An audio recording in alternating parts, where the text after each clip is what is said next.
about 2 years ago on Pine Street, 2 blocks from here, and we all have walked those streets and run through those streets. That's where this occurred. And so we're asking, I'm pleading to the public, because I know this is being carried live and across media sources, that anyone with information regarding this case, please come forward. Please come forward. When I look out at everybody that's in this parking lot, 80-90% are family. You are family of Victoria Barrios, which means we are here to serve you and you are part of our family. That's the way we approach business. That's the way that we deliver community policing services. These are headlines that appeared last year after Victoria was killed, and we read these so often, and you just think, poor family.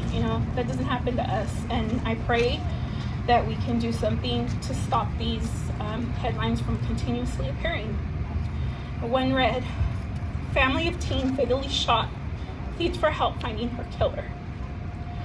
Victoria Barrios was struck by gunfire just after midnight. Barrios was pronounced dead at the scene in the 500 block of East Pine.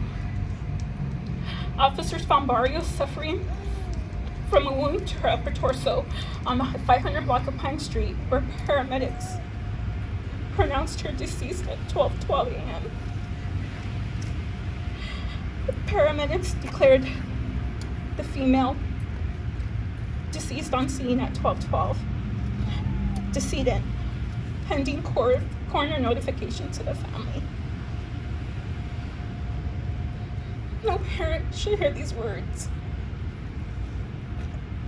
And I pray that just us bringing awareness to our community, no matter where you're from, what color you are, if you live in the city, that's your community. We're a family, we're neighbors, and we need to stop this violence. We need to take care of our children, because again, no parent should ever see that headline about their own.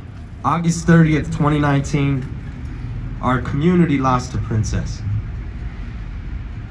A young lady's life was taken before she ever had the chance to live. I was driving home down Fairview to make a left on Civic Center, and I saw a billboard, and that's how I became aware of this tragic loss. I couldn't help but notice this beautiful young lady, this vibrant young lady, who reminded me of my sister, who reminded me of my daughter. And what was even more alarming was the headline, "Who Killed My Daughter?" I was taken back by it. Growing up in this city and living in Artesia Pilar, I have seen my fair share of losses. I've had my fair share of guns pointed at my face. And I live beside a park where death, tragedy, and loss is synonymous with our lived experience. For so many years, I myself was taught to believe that I wouldn't live to see 21.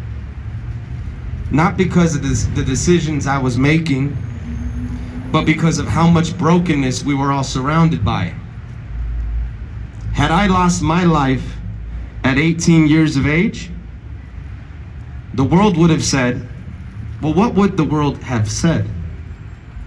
They would have justified the death of an innocent ghetto boy. I know that what happened to Victoria is a very personal story, is a very personal loss, but unfortunately those things happen too often. And we have to be responsible. We have to make sure we hold people accountable, because it's important that this doesn't continue.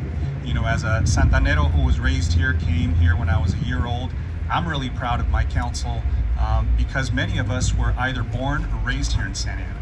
So we understand it's a difficult city. It's complicated to grow up here. Again, I think as was mentioned, you didn't know sometimes what neighborhoods you could walk through safely, what you should be fearing. Those are things that have to end. Those are things that have to be done with. And There are so many different ways to get to that goal. And it's not always locking people up. It's not always enforcing. It's investing. It's preventing. It's doing those things preemptively that prevent these tragedies from happening. So I am very grateful to the council, to our staff, to our police department for seeing that there are different ways to make sure that this tragedy doesn't happen again.